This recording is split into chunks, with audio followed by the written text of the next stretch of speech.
लोकसभा चुनाव की घोषणा हो चुकी है और कुल 7 चरणों में जो है लोकसभा चुनाव के लिए मतदान होगा।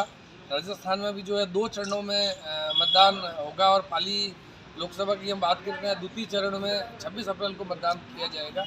इन्हीं तैयारियों को लेकर जो है आज जिला निर्वाचन अधिकारी ने जो है पत्रकार वार्ता का आयोजन किया और उन्होंने ये सारी जानकारी दी कि किस प्रकार के नियम निर्वाचन आयोग द्वारा लागू किए गए हैं, मतदाताओं को क्या सुविधाएं उपलब्ध करवाई गई हैं और जो उम्मीदवारों को किन बातों का ध्यान रखना पड़ेगा, क्या कानून व्यवस्था रहेगी।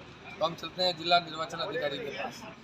कि जो जिले में कुल मतदाता हैं उन मतदाताओं की संख्या सर्विस वोटर को मिलाते हुए ये हम आप लोगों के साथ शेयर भी कर देंगे। वो आज की तारीख में 17 तारीख को 17,80,706 मतदाता हैं। इन मतदाताओं में हमारे चेतारण सहित चूंकि जिला निर्वाचन अधिकारी के रूप में फिगर है 17,80,706 हमारे मतदाता हैं। इनमें से 1,032 हमारे जो हैं वो टोटल पर बूथ एवरेज हमारे वोटर हैं। एक और महत्वपूर्ण बात है जो आपसे शेयर करना जरूरी है कि चुनाव आयोग के निर्देश थे कि 1450 से ज्यादा जहां पर वोटर हो रहे हैं उनके ऑक्सिलरी बूथ बनाए जाए। तो हमारे यहाँ पर 1682 कुल बूथ थे और अभी चुनाव आयोग ने 42 नए ऑक्सिलरी बूथ की अनुमति दे दी है। तो इस जिले में 1450 से ज्यादा के जो मतदान केंद्र हैं वो 42 है। उन 42 मतदान केंद्रों के ऑक्सिलरी बूथ बनेंगे। 2 मतदान केंद्र ऐसे हैं, मैं आप सब लोगों से विनम्र आग्रह करना चाहूंगा उन 2 मतदान केंद्रों के बारे में, विशेष रूप से एक मारवाड़ जंक्शन में और दूसरा पाली में है। इनमें कुछ विशेष स्थिति थी कि एक जगह 2 कमरे थे और वो दोनों कमरे में ही 1450 से ज्यादा थे।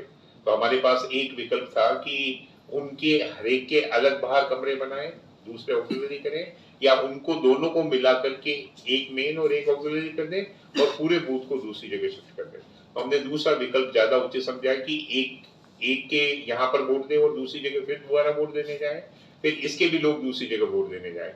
तो इसकी जगह इस एक बूथ को हमने पूरा मेन एंड ऑक्सिलरी कर दिया और जो दूसरा कमरा था जिसके 1450 से ज्यादा थे उसे दूसरी जगह शिफ्ट कर दिया।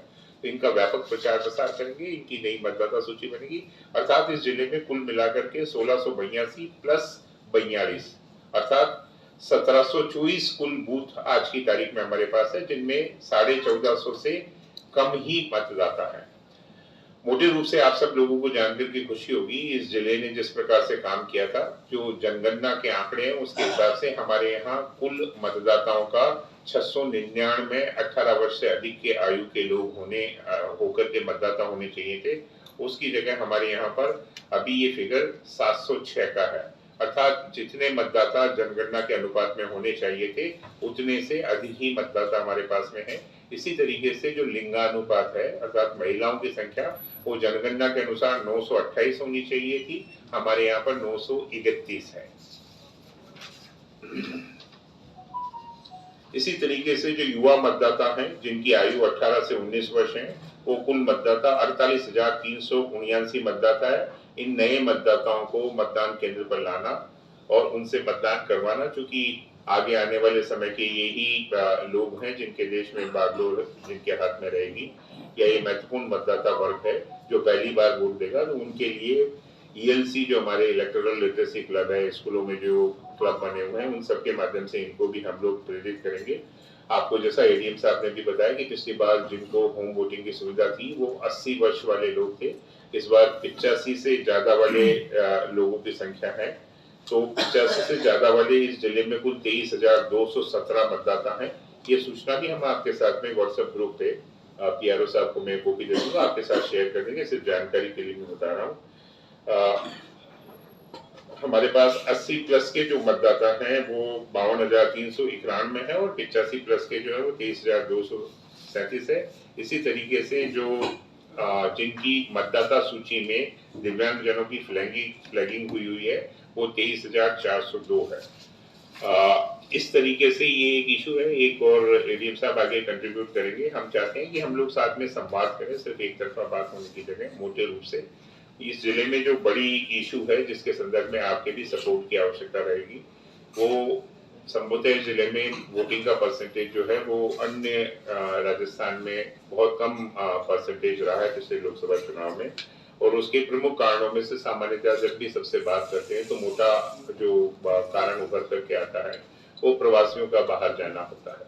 अब प्रवासियों के बाहर जाने के संदर्भ में बीच में त्योहारों का समय आएगा। इस दौरान मैं आप सभी से भी आग्रह करूंगा कि लोकतंत्र को सक्षम समावेशी बनाना हम सबका दायित्व है।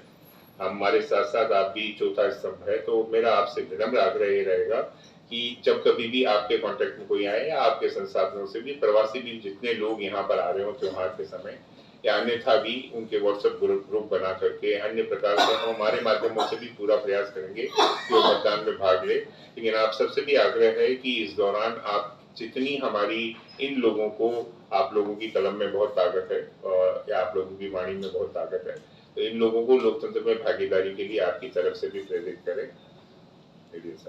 इलेक्शन में व्यक्ति बहुत उत्साहित भी होते हैं, कई बार अनजाने में कुछ गलतियां कर बैठते हैं, जैसे व्हीकल्स में फ्लैग लगाना तो बड़ी कॉमन बात होती है। तो इसको अपन एक हाईलाइट कर सकते हैं कि आम व्यक्ति को फ्लैग लगाने का अधिकार है किसी पार्टी का कैंडिडेट का, लेकिन क्या वो रिक्शा है, 2 व्हीलर है, 3 व्हीलर है, 4 व्हीलर है, उसकी साइज फिक्स है कि 1/2 फीट, 1/2 फीट, इससे बड़ा मतलब फ्लैग नहीं लग सकता। और उस पोल की जो हाइट होगी, जिस तरफ पोल पे लगाया जाएगा, उस पोल की हाइट भी, लेंथ भी 3 फीट से ज़्यादा नहीं हो सकती, ताकि कई बार अति उत्साह में लगा लिया फिर वो अनावश्यक परेशानी में भी आते हैं। तो ये अपन एक मैसेज कर सकते हैं आप सबकी ओर से। And last but not the least, मेरी ओर से तो मैं आप सबसे ये अपील करूँगा सर, ये जैसा सर ने भी कहा है, इसके संदर्भ में ये कर दिया है। पहले हम लोग ये कहते थे यहाँ पर ये चीज है इसलिए इसको जाति का आधिक्य फलाना आधिक्य, अब इसका सिस्टम ये किया है कि प्रिलिमिनरी एक्सरसाइज बनती है जिसमें पूर्व चुनाव में क्या रहा उसको बोलते हैं नियम 1, वल्नरेबिलिटी मैपिंग 1। वो एक चार्ट बनकर के हम लोग सेक्टर ऑफिसर और सेक्टर मजिस्ट्रेट और सेक्टर पुलिस ऑफिसर इनको क्षेत्र में भ्रमण के लिए भेजते हैं। वो पहली बार सेक्टर में भ्रमण के लिए जाते हैं, ये एक भ्रमण कर चुके हैं। फिर इसके बाद सेक्टर, अभी आज की तारीख से वापस इनका सेकंड विजिट चालू हो गया है। वल्नरेबिलिटी मैपिंग 1 वो है जिसमें हम लोग पूर्व चुनाव अपराध, पूर्व में पोलिंग परसेंटेज जहां 100% रहा और किसी को 95% वोट मिले, ऐसे चुनाव आयोग के वस्तुनिष्ठ मानदंड है, वो नियम 1 उन्हें बना करके देते हैं। एक दौरा उनका हो चुका है ताकि उन एरियाज का और बाकी के sector officer, sector police officer अपना पूरा दौरा कर लेते हैं। दोबारा मैं बहुत ऑड फिगर आपको बता रहा हूँ, करीब करीब 250-300 के आसपास ये लिस्ट है, परंतु इस लिस्ट में फाइनल कैंडिडेट लिस्ट डिक्लेयर होने के बाद, मतलब कैंडिडेट फाइनल कितने हुए, 8 तारीख के बाद उनका जो दौरा होगा उसके आधार पर वो VM2 और VM3 बनाएंगे। कर दिया कि 85 साल के जो इच्छुक व्यक्ति हैं, पात्र व्यक्ति हैं, उन्हीं पे लागू रहेगा। और दूसरी जो कैटेगरी है इसमें दिव्यांगजन की, कि कोई दिव्यांगजन जो 40% से अधिक दिव्यांगता रखता है वो व्यक्ति इसमें होम वोटिंग के लिए पात्र होगा। लेकिन इसमें दूसरी कंडीशन क्या है, वो इच्छुक भी होना चाहिए, यानी इच्छुक भी और पात्र हो तो वो व्यक्ति होम वोटिंग के लिए पात्र होगा। और हमारे यहाँ से हमारे जो SDM साहिबान जो ARO होते हैं इलेक्शन में, उनके माध्यम से फॉर्म 12D हम बंटवा रहे हैं। फॉर्म 12D भर करके जब आएंगे उनके माध्यम से उसको जांच होगी और इच्छुक और पात्र व्यक्तियों द्वारा जो फॉर्म भर के दिए जाएंगे और जांच में जो सही पाए जाएंगे उसकी एक वोटर लिस्ट अलग से बनेगी। वो वोटर लिस्ट हम लोग पॉलिटिकल पार्टी के साथ में शेयर करेंगे कि ऐसे कितने लोग हैं जो घर पर वोट डलवाना चाहते हैं, ताकि उनको भी पता रहे कि कौन व्यक्ति घर पर वोट डालना चाहते हैं। फिर उनका जो वोटिंग का जो शेड्यूल होगा वो होगा, पहला राउंड होगा 14 तारीख से लेकर 21 तारीख तक अप्रैल में। जो पहली बार जब घर पर वोट डालने जाएंगे वो 14 तारीख से 21 तारीख तक जाएंगे, और किसी वजह से कोई वोटर उस दिन रह जाता है फर्स्ट राउंड में, तो फिर सेकंड राउंड की व्यवस्था है 22 तारीख और 23 तारीख। 2 बार उस व्यक्ति के पास जाने का मौका मिलेगा यदि वो किसी वजह से पहले में कवर नहीं होता है तो। लेकिन दोनों राउंड में हम कोशिश करेंगे कि जो भी होम वोटिंग जिसने अप्लाई किया है, जो पात्र पाया गया है, जिसका मतदाता सूची में नाम लिखा गया है, उसका वहां पर वोट आवश्यक रूप से डल जाए। तो होम वोटिंग की हम लोग इस तरह से व्यवस्था करेंगे, ये हो जाएगा। इसके अलावा 144 हमारी यहाँ पे लागू हो चुकी है, और जो 2-3 हमारी ऐप्स हैं उसके बारे में आपके माध्यम से चाहूँगा ताकि पब्लिक इस बारे में जानकारी रखे कि आम जनता को अपने कैंडिडेट को जानने का पूरा अधिकार है। जो इलेक्शन कमीशन की मंशा है कि कौन कैंडिडेट फील्ड में आए हैं उनके बारे में जानने के लिए KYC, तो बड़ा पॉपुलर टर्म है KYC हमारा, लेकिन यहाँ पे उसका जो अर्थ होता है नो योर कैंडिडेट। बैंक्स में यूज करते हैं know your customer, but here is know your candidate, अपने कैंडिडेट को जाने। तो कोई व्यक्ति चाहता है तो केवाईसी में जा करके अपने कैंडिडेट के बारे में, उसका बैकग्राउंड, उसने क्या एफिडेविट पेश किए हैं, उनका क्या आपराधिक बैकग्राउंड है, इस सब के बारे में भी जानकारी उनको मिल सकती है। एक दूसरा जो पॉपुलर ऐप है जिसको नागरिक भी यूज कर सकते हैं, BHA, वोटर हेल्पलाइन है। यदि कोई व्यक्ति को अपना नाम जुड़वाना है, नाम जुड़ा हुआ है लेकिन मुझे ये पता नहीं है कि मेरा बूथ कौन सा है, ये जानकारी उसको लेनी है, तो ये सारी जानकारी, वोटर अपने बारे में सारी जानकारी BHA के माध्यम से ले सकता है। एक तीसरा ऐप है जो इम्पोर्टेंट है, जो दिव्यांगजन के लिए बहुत इम्पोर्टेंट है, सक्षम है।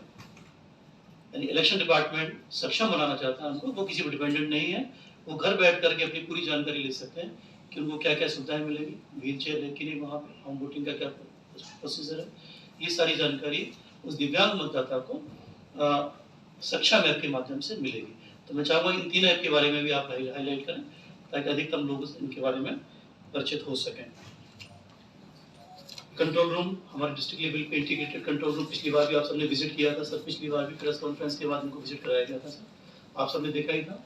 हमारे 4 कंट्रोल रूम उसमें एक साथ है, जनरल कंट्रोल रूम है, इसके अलावा हमारा सी विजिल का कंट्रोल रूम है वहाँ पे, इसके अलावा जो हमारा 1950 जो होता है जनसंपर्क केंद्र, वो भी उसमें संचालित है। इसके अलावा इलेक्शन एक्सपेंडिचर मॉनिटरिंग सेल, उसको लेके भी, एक्सपेंडिचर को लेके वो शिकायत करता है, उसके भी नंबर वहाँ पर है। वहाँ पे हमारी सोशल मीडिया कंट्रोल रूम भी बना हुआ है, प्रिंट मीडिया का कंट्रोल रूम भी बना हुआ है। सारे कंट्रोल रूम जितने भी हो सकते हैं वो सब एक बड़े हॉल में, आप सबने देखा भी था, बड़ा अच्छा इफेक्टिवली उसने काम किया था।